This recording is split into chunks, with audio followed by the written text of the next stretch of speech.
YouTube, what it do, man? It's your boy Benji, and we are back in between the ropes. This time, we're talking about AEW All Out in Toronto.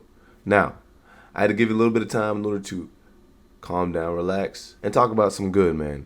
We did see a lot of wrestling over the weekend, and I think that it's awesome that we get to get a little bit of this, get a little bit of that, so you're able to jump into whatever flavors you like. All right? I've been checking out a lot of new experiences. I'm relatively new to watching AEW, but I'm just saying, if you want to spend $30 somewhere, I appreciate each and every one of y'all for subscribing, liking, commenting. Let's talk about the show. We got to see Adam Copeland and Cage walk in the Scotiabank Arena in Toronto and immediately run into Wendell Clark, Bubbles, and the Green Bastard. This is like basically the Avengers, the Canadian edition. Cage tries to ignore it, but you know, Copeland's nice. He gives these dudes polite nods. As these guys get into the match, of course, Toronto treats Copeland's theme like karaoke night, singing it long after it ends, while Cage gets to chant, "He's our asshole." They love him out in Canada, even though people in Canada are supposed to be pretty nice. So, at the very least, they gave him a supportive insult. It was also pretty dope to see Copeland pay homage to one of his biggest rivals in the WWE, John Cena, as he hit the 5-knuckle shuffle and AA. We remembered who these guys are fighting, FTR. Stokely was literally a menace in this match. He saved FTR any chance that he could. And also in the match, there was a moment where Christian Cage bites Wheeler like a hungry raccoon. Copeland's Cena tribute that was awesome. But the tributes weren't done, because we got to see Beth Phoenix show up as Beth Copeland. She spears this dude Stokely so hard, he might now identify as a traffic cone. So after chaos and a million near falls, Copeland finally wins with a spear. We later see Beth eat a pile driver in order to remind us that this is not Hallmark. The good guys don't always get to walk off into the sunset and hug each other. Dude, this was crazy. They handcuff Copeland, they handcuff Cage, and he just watches as they pile drive his wife. I ain't gonna lie, this ain't over. There's no way my wife eats a pile driver while I'm handcuffed and we just continue to move on like everything's alright. No, sir. So that was a pretty crazy start to the show. We also got to see Eddie Kingston actually return. This dude is a chop maniac. A lot of y'all were trying to let me know a little bit about Eddie Kingston as he was called out by Big Bill, but he is a chop machine. I mean, he was chopping this dude Big Bill chest so badly, like it was like a drum solo. He's sick. Even when Big Bill tries to attack, Eddie's just like more. Like he's at an all-you-can-eat buffet. Dude is sick and crazy. I see why you guys like him. In the end, it's Eddie's headbutts, chops that end up getting him the victory. He proves again that sometimes violence just wins. Reckless violence. Interestingly enough, as they try to jump Eddie after the match, Hook shows up. What's the relationship between Hook and Eddie? Like, why does he come to save him like they're besties or something like that? They form a tag team. What's going on here? And then after we get our feel-good moments out of the way, reality kicks back in. We got MJF versus Mark Briscoe in a tables and tacks match. What the freak? MJF wrestles in an all-white outfit like he's auditioning for a Tide commercial, which was a bold choice for a match that involves thumbtacks. But these guys, they get after it, man. He stuffs tacks in Briscoe's mouth like the Lucky Charms, so he ensures this dude gets his balanced breakfast in. Briscoe does a chair-assisted flips outside of the ring. It's crazy. They're even biting into one another like raccoons. I did tell y'all, though, that this is just up Mark Briscoe's alley. Like, bold choices are his brand. I'm telling you, he would have did this match for a hot dog. Half of a hot dog. The thought was still in my head that MJF was going to end up cheating his way to a win in this match, covered in blood and regret, and probably owing Tide a sponsorship. But no, he ends up eating a froggy bowl through a table, and then stays down for another, and then eats a Jay Driller for the 1, 2, 3. I was sure that MJF was going to win. Now, I will say this could create a pretty crazy dynamic between these two boys, and it really could affect the ego of MJF. I mean, he's been booted out of the Syndicate. He lost versus Hangman, and now he took an L to Trailer Park Trash. Those are his words, not mine. He will have no choice but to look inside the man at the mirror. Now, we got to see a match that had tensions rising over the last couple weeks, at least on one end. we had the Hurt Syndicate versus Ricochet and GOA. MVP called out Ricochet to start the match, but Ricochet immediately tagged out and was like, nope, not today. MVP and Benjamin showed off the classics, slams, suplexes, and ballin'. But yeah, Lashley ended up getting in there and ragdolling everybody. Ricochet ended up targeting MVP's old man knees, which was cheap but pretty effective. Lashley almost ended it until my boy Leona ended up saving the day. And then Shelton Benjamin just went straight up German suplex machine.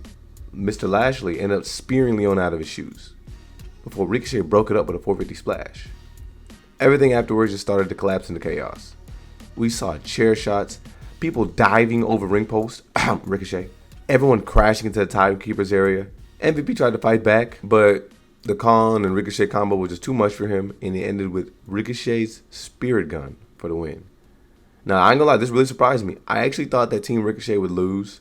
So this is 2 L's for the guys that everyone thought was unbeatable over the last couple pay-per-views. Ricochet is gaining traction as well. So this could mean really big things for his crew. And to think, Ricochet was over there on the other promotion just doing nothing, doing flips and going home. We then got to see our CEO in action, and the bell rang, and RIHO went for about 47 pin attempts in 2 minutes, making MONE look like she was wrestling for her life out there. So it looked like she didn't come to play. But RIHO messed up early, trying to mock Mercedes by doing her little signature dance. RIHO hit some stomps, drop kicks, and even asked the announcers if she could borrow their desk just to stomp Mercedes out a little bit more. MONE ended up turning things around with a meteor off the announce table and slowed RIHO down with submission attempts and some dancing to show her how it's done and to be petty. RIHO did try, I will say. She fired back with a lot of submission attempts of her own. Mercedes is just really good. She just continued to fire the ropes. And RIHO's hair. They ended up trading a couple bombs. RIHO hit the dragon suplex. MONE hit the superplex. And the 3 amigos. Mercedes is a true vet, man. Because just when it looked like things were looking rough for her, and it just looked like she was about to see her last moments as champ, she grabs the ref's pockets for leverage, which opened up just a window for her to poke RIHO in the eyes and win the match. Well, I mean, she didn't win the match with eye poke. She won with a Mercedes MONE maker. Anyways, she won. So, somebody help her bring the rest of them titles to the back. Who do y'all think is going to be the first person to actually take a title from her? I mean, it's been a long time since she's lost one of these things. At the very least, she showed us that cheating and dancing win you championships. We then got to see a 3-way between OKADA, MASCARA, and TEKESHITA, which I think we all knew was going to be pretty good. Up until this point, we typically like to rate everything yay, nay, somewhere in the middle, okay. If we just had to just talk about the in-ring stuff and how that's been playing out due to the storylines that have been building up, I had to say yay. Up until this point, we had some good feel-good moments like Kobe and Christian, but then we also got to see the bad guys on the inverse do what they do best. We get to see some alliances too. We get to see Eddie coming back, and then we get to see some of these stories start to build. I'm sure a lot of people were frustrated with Mercedes MONE winning. I mean, I know a lot of y'all want her to give her one of the belts. I mean, how much can a woman have? Like, God, share love. But I gotta say yay so far. This match started off hot until Dorado sent everybody flying, proving that lucha physics is just a little bit different. Takeshita tried to slow things down with some power moves, but Okada reminded him of who he was with a couple drop kicks. Okada was really smart in this match too, because when things get too hectic, he would get out of the way and conserve energy while these two fools tried to kill each other. Takeshita nearly shocked the world with some big moves like a blue thunder bomb on Okada, but Dorado almost stole it later with a couple Canadian Destroyer and combos, but Okada's like, nah, not tonight. The chaos continued to escalate. I mean, we saw DDTs, moonsaults, and more, but when the dust settled, Okada dropped Takeshita out of the picture, and he planted Dorado with a Rainmaker in order to keep his title. Post-match, though, we did see Okada and Takeshita have an intense stare-down in front of Don Callis, which mostly screamed, see you guys again, but just like a little bit angrier. We also got to see Moxley versus Darby Allin in a coffin match. This started off early. I mean, Darby ended up catching this fool Moxley lacking mid-entrance. And then he ended up launching himself off of the balcony like he's auditioning for Jackass 5. I don't know what's wrong with this fool. He stabs Mock with a fork, waterboards him with a plastic bag in the ending of the match. I mean, this dude is not even wrestling anymore. This is a Home Depot how not to tutorial. If you had to ask me, Bryan Danielson had an obvious favorite in this match as he was handing Darby Allin most of the gizmos to get crazy with. Darby attacks this fool, and even though he could have just put him in the coffin, he really wanted to add insult to injury. Really wanted to beat this fool down. So again, I agree with the stipulations of the match. I agree with a lot of what was going on because these guys do not like each other. And it's been building up for supposedly a long time. I mean, way before I've been watching. These emotions ended up being kind of what held him back because we saw Pac arrive with a body bag. Like he just came from the suit shop. Like, you know, you get the suit and you got like the bag to put the suit in. He shows up with that joint and chaos ensues. This is pretty interesting. I'm getting introduced to new players, and dude, Moxley really wants AEW. Everyone is on his side because they end up throwing Darby Allin into the coffin to assure Moxley to win. Next, we saw the women's four-way, Statlander versus Toni Storm versus TEKLA versus Jamie Hayter. This is for the TBS Championship, I believe. And dude, while everyone was making their entrances, Wheeler Yuta showed up to try and encourage Miss Statlander, but she continued to push back as the match got underway. I remember I was talking about this like a couple of reviews ago. I was like, dude, they want her, but she like keep pushing back. And I was like, maybe Statlander's gonna turn. It's always funny to see TEKLA's spider walk like he's auditioning for like The Exorcist or something like that. It was funny though that while she had one of those moments, Toni Storm says nope and just squashes her like a bug. We did get to see a moment where Toni Storm and Hayter looked like they were finally gonna get their get back moment. But TEKLA interrupted, of course, and speared Hayter. We later saw Chris Statlander sneaking in the cheekiest roll-up ever. And we all look just like how Toni Storm was looking. You know that look when somebody's like stealing your fries? You know, like when they get the fries out of the, you get the drive-thru, get the driver, they get the fries, they're like, all right, can you give me my stuff? And they go, all right, cool. They get in the bag, take a couple fries, and then give you the bag. That's how I was looking at this match. The same way Toni Storm was looking at Chris Statlander. Because, like, girl, how you going to do that? It's Toni Storm. Yeah, Toni Storm is our modern-day Shakespeare. I would like to see what happens now. Because she's already crazy. Does she get crazier? Does this moment snap her into reality? I don't know. I was expecting something big, but I was not expecting this. Especially for Statlander. Now, this is obviously a big moment. And it definitely probably got me. I don't know how y'all felt at home. Just let me know what y'all think about this one in the comments. I mean, can you really go wrong with a ladder match? We saw the 4 tag teams match up. Bro Dito, the Young Bucks, Jet Speed, and the Don Callis family. This is for the tag team championships. They start off strong, showing some good teamwork. Then we saw Jet Speed and the Young Bucks quickly turning this match into an all-out war. We saw ladders, tables, and dives from every direction as alliances shifted and chaos reigned. We saw guys like Kevin Knight jump off of everything, literally everything. Jet Speed tried to isolate Alexander, which led to a couple chaotic back and forths with Brodito, the Bucks, and Bandito. Ladders, tables, and high-flying dives were everywhere as alliances shifted and strategies changed. I mean, we saw King hitting a triple German suplex. We saw Nick Jansen swanton. Dude, I told you, I like the Young Bucks, dude. They are really good. And Head to Cheryl locked in a surfboard submission on a ladder. There was even a super crazy moment where Bandito was on the top rope with a ladder and moonsaulted out of the ring to land on everybody. In the end, it was Bandito who ended up climbing the top ladder and retrieving the tag team championships. But there was a really wild moment where my boy here was in a position to grab the titles, but he ended up choosing Our Enjoyment and hit a moonsault on that Head to Zero instead. What's wrong with this fool?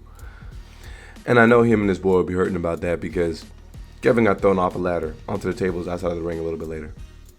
And then things got a little bit crazier because we saw Jack Perry return and Luchasaurus, who took out the Young Bucks. I thought I was losing my mind. I was calling this guy Kill Switch. Now it's Luchasaurus. I mean, dude literally had a belt on, says Kill Switch. Y'all let me know. What in the world? What just happened? We then caught cameras backstage where this dude Darby Allin was casually lighting Jon Moxley on fire. Crazy. The main event saw Kyle Fletcher putting everything on the line against AEW World Champion Hangman Page. There was a disqualification situation or stipulation that prevented the Don Callis family from interfering. Don Callis did accompany Fletcher, but he remained on commentary. The match started out kind of cautiously, but Fletcher immediately started targeting Page's neck, which was a lingering issue from a previous brainbuster through a table that, took out another gentleman. Fletcher controls stretches in this match with some high-impact offense, and he did a lot of brainbuster attempts, even like outside of the ring, near the commentary table. These guys, they went crazy, okay? I mean, dude, there were so many crazy moments. This dude, Hangman, literally wanted to end Fletcher. Like, he tried to drop this dude on his head from outside of the table, and then he climbs to the top rope and drops his foot on his head. Both men survived near falls and brutal table spots and traded a bunch of reversals and high-impact maneuvers. In the end of the day, it was finally Page hitting a buckshot lariat from the outside to secure a win and retain the AEW World Championship. Toronto erupted and Page celebrated, but Fletcher was left frustrated, and he showed it. Y'all know I really enjoy Kyle Fletcher, and he's really grown on me over the last couple of weeks. I've been watching AEW, so I'm interested to see where this goes. Does that tone him down a little bit? I mean, I already assumed that he was going to lose. Don't know why we thought this dude was going to win. But y'all let me know what y'all think about this show in total. I have to really argue that it was... See, I don't want to, I want to say yay, but, I can't let everything be yay. But compared to what was out there, absolutely a yay. I mean, at the end of the day, we got to see, 20 matches, bro. Wow, them other guys that tried to kind of program showed 5. I mean, dude, this was lit. The crowd was pretty turned.